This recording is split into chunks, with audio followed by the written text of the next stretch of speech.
नमस्कार दोस्तों, मैं पुखराज शर्मा आप सबका स्वागत करता हूं आपके अपने YouTube चैनल श्री करनी कॉमर्स क्लासेस यानी SKCC में। चलते हैं दोस्तों 16 जून 2020 की करंट अफेयर्स की तरफ। और सबसे पहले पिछले वीडियो में find out the facts competition में मैंने आपको chief of the army staff of India के बारे में पूछा था। जी हाँ, स्क्रीन के ऊपर आपको chief of the army staff general Manoj Mukund Naravane नजर आ रहे हैं। काफी छात्रों के कमेंट बॉक्स में दिए गए उत्तर बिल्कुल सही थे। आपको बहुत बहुत बधाइयां और भगवान से यही दुआ करता हूं कि आपका सरकारी नौकरी में जल्द से जल्द सिलेक्शन हो।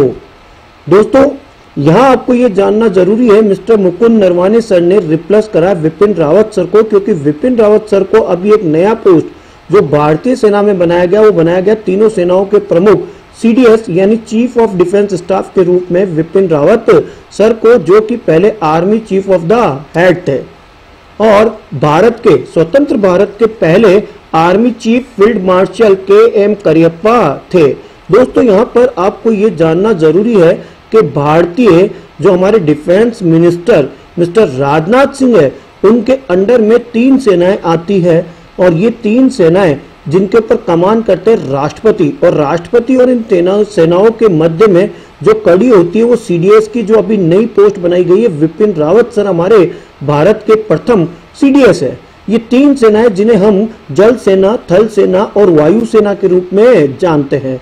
दोस्तों, जल सेना की तरफ चलते हैं। नेवी डे 4 दिसंबर के दिन मनाया जाता है और 24वें navy chief admiral Karambir Singh है।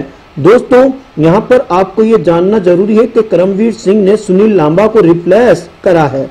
आर्मी डे जो 15 जनवरी के दिन मनाया जाता है और जहाँ पे थल सेना अध्यक्ष जनरल मनोज मुकुंद नरवाने हैं, जिन्होंने विपिन रावत सर को रिप्लेस करा, और विपिन रावत सर वर्तमान में देश के CDS की पोस्ट के ऊपर है।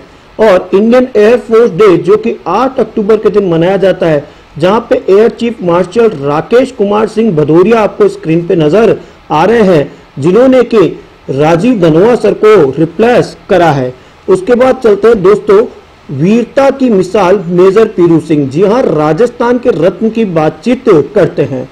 पूरा नाम पीरू सिंह शेखावत, जन्म 20 मई 1918, स्थान शेखावटी राजस्थान, झुंझुनू और झुंझुनू के बेरी और बेरी के पास रामपुर गांव के रहने वाले।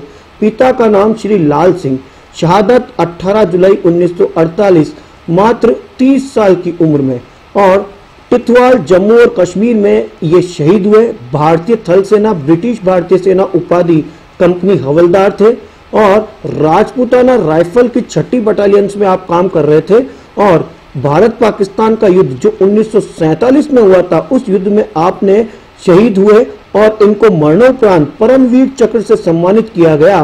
और ये राजस्थान के प्रथम परमवीर चक्र प्राप्त हमारे शहीद है पीरू सिंह शेखावत। दोस्तों, झुंझुनू जिले के रामपुर बेरी गांव में 20 मई 1918 को इनका जन्म हुआ था। और पीरू सिंह शेखावत ने 1948 की गर्मियों में जम्मू कश्मीर ऑपरेशन के दौरान पाकिस्तानी सेना और कब्बाइलियों का मुकाबला करते हुए उद्यम साहस का परिचय देते हुए शहादत दी थी। दोस्तों, दुश्मन से मुकाबला करते वक्त मेजर पीरू सिंह ने जिस साहस का परिचय दिया, उसको देखते हुए भारतीय सेना ने इनको परमवीर चक्र से नवाजा गया और राजस्थान के वीरता की मिसाल बने मेजर पीरू सिंह, जो कि प्रथम राजस्थान के परमवीर चक्र कहलाते हैं। चलते दोस्तों ऐसी ही एक खबर की तरफ और भारत और चीन के बीच बढ़ते सीमा विवाद की तरफ। दोस्तों, आज का दिन अच्छा नहीं है। यदि मैं बॉर्डर की बातचीत करूं तो इंडिया चाइना स्टैनफोर्ड के अंदर कर्नल के साथ 2 जवान शहीद हो चुके हैं भारतीय के। जी हाँ, भारतीय सेना और चीनी सेना के मध्य जो आपस में एक वीकेंड से जो झड़प हुई, उस झड़प के तहत एक कर्नल और 2 जवान भारतीय सैनिक जो है वो इस झड़प के अंदर शहीद हो गए गलवान वैली के अंदर। दोस्तों, आर्मी सोर्स ने ये बताया है कि जो सोल्जर है वो आपस के अंदर, इसमें शूट नहीं किया गया, लेकिन आपस के अंदर हैंड टू हैंड कॉम्बैट के अंदर इंडियन टेरिटरी के अंदर एक कर्नल और 2 भारतीय सैनिकों की आज शहादत हो गई है। दोस्तों, सबसे पहले भावपूर्ण श्रद्धांजलि देते भारत के वीर कर्नल संतोष बाबू को। जी हाँ, कर्नल कर्नल संतोष बाबू, जो कि commanding officer of 16 Bihar regiment के थे, और आज इन्होंने इंडिया चाइना फेस ऑफ के अंदर अपने प्राणों की आहुति दे दी। दोस्तों, भारत के इस सपूत को शत शत नमन और भावपूर्ण श्रद्धांजलि। भगवान इनके परिवार को इस दुख को सहन करने का जो है वह साहस देवे। उसके बाद चलते दोस्तों कि ये भारत चीन का जो विवाद चल रहा है, आखिरकार वह विवाद है क्या। जैसा कि आपको चाइना इंडिया बॉर्डर डिस्प्यूट नजर आ रहा है नक्शे में। जी हाँ, केसरिया कलर के पास यहाँ पे अक्साई चीन है, और देखिएगा दोस्तों यहाँ पे गैल्वन वैली और साथ में आपको पैंगोंग टीएसओ और डेमचोक नजर आ रहा है। जी हाँ, इंडिया एंड चाइना के बीच में ये जो बाउंड्री लगती है 3488 किलोमीटर लंबी ये जो बॉर्डर है, इसके ये डिस्प्यूटेड बॉर्डर कहलाता है। और इस डिस्प्यूटेड बॉर्डर के अंदर कहा जा रहा है, जिस हिसाब से प्रत्यक्षदर्शी ने कहा है, उन्होंने कहा है कि भारत चीन के बीच सीमाओं को लेकर ये एक विवाद है और दोनों देशों के बीच लाइन ऑफ कंट्रोल पर आधिकारिक बंटवारा अभी तक नहीं हुआ है, और लद्दाख में भारतीय सेना की ओर से निर्माण कार्य किया जा रहा है और उसको लेकर चीन ने आपत्ति जताई है। चीन का दावा है कि भारत उसके इलाके में निर्माण कर रहा है। आपको बता दें कि पैगांग सो में हिंसक झड़प के बाद 5 मई से ही भारत और चीन की सेना के बीच गतिरोध चल रहा है। पैंगोंग सो झील के पास फिंगर इलाके में भारत द्वारा महत्वपूर्ण सड़क बनाने पर चीन ने कड़ा ऐतराज किया था। इसके अलावा गलवान घाटी में दरबुक शायोग दौलत बैग ओल्डी रोड को जोड़ने वाली सड़क पर भी चीन ने आपत्ति जताई थी, और इसके बाद से ही दोनों देशों की सेनाएं आमने सामने है। 6 जून को सैन्य स्तरीय वार्ता के दौरान भारत और चीन 2018 में वुहान शिखर सम्मेलन में दोनों देशों के शीर्ष नेताओं के बीच बनी सहमति के आधार पर फैसला करने पर सहमत हुए थे, और 6 जून को लेह की 14वीं कोर के general officer commanding lieutenant general Harinder Singh और तिब्बती सैन्य जिले के कमांडर मेजर जनरल लिउ लिन के बीच में एक समग्र बैठक हुई थी। और आखिरकार इस बैठक के तहत ही चीनी सैनिक और भारतीय सैनिक जो कि विवाद के अंदर पड़े, और आखिरकार हमारे एक कर्नल और 2 हमारे जवान आज शहादत हो गए। आज उनकी शहादत थी दोस्तों। ये खबर आ रही है भारत और चाइना के बॉर्डर से, तो हमने आज भारत के सपूतों को खोया है। चलते हैं दोस्तों एक किताब की तरफ। जी हाँ, जाने माने दादा भाई नेरोजी जो आपको यहाँ स्क्रीन के अंदर नजर आ रहे हैं, तो दिनयार पटेल सर ने आखिरकार pioneer of Indian nationalism biography लिखी है दादा भाई नेरोजी की, और इसके लेखक है जो आपको नजर आ रहे हैं दिनयार पटेल। दोस्तों, दादा भाई नेरोजी के बारे में बताना चाहता हूं, जो स्वतंत्रता संग्राम के सेनानी थे दोस्तों। उन्होंने एक किताब लिखी थी 1932 में, और उस समय कॉलोनियल इकोनॉमी हमारे ऊपर थी, ब्रिटिश राज था, और गरीबी के ऊपर एक किताब लिखी थी जो अधिकतर आपको बैंकिंग एंड फाइनेंस के एग्जाम में पूछी जाती है, poverty and un British rule India के लेखक कौन है। तब आपका आंसर होता है दादा भाई नेरोजी। और आज नेरोजी के ऊपर ही pioneer of Indian nationalism biography जो लिखी है वो दिनयार पटेल सर ने लिखी है। याद करने का तरीका, दादा भाई नेरोजी और आपके यूनिटी स्टेच्यू ऑफ यूनिटी के नाम से जिन्हें जाना जाता है सरदार वल्लभ भाई पटेल, उनको अपन याद कर लेंगे पटेल, तो पटेल से हो जाएगा दिनयार पटेल। उसके बाद चलते हैं दोस्तों 15 जून 2020 का डे एंड डेट। 15 जून 2020 के दिन पूरे विश्व स्तर पर world Elder abuse awareness day मनाया गया था। दोस्तों, यहाँ पर आपको ये भी जानना जरूरी है कि ओल्डेस्ट डे कब मनाया जाता है।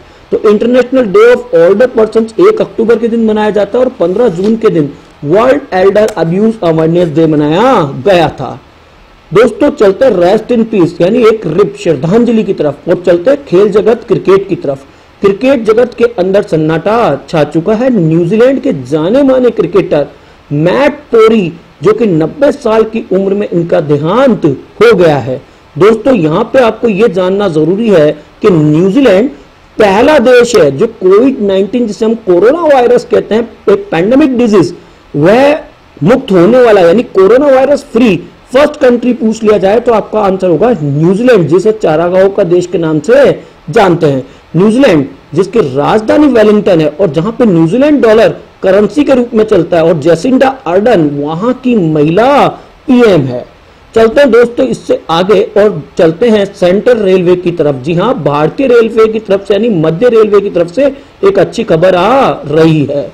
सेंट्रल रेलवे ने लॉन्च करा एक रोबोटिक कैप्टन अर्जुन नाम से बूस्ट स्क्रीनिंग सर्विलेंस इन पुणे के अंदर, जो कि पुणे टू मुंबई के अंदर आपका स्क्रीनिंग करेगा। दोस्तों यहाँ पे अर्जुन की फुल फॉर्म आपके लग सकती है।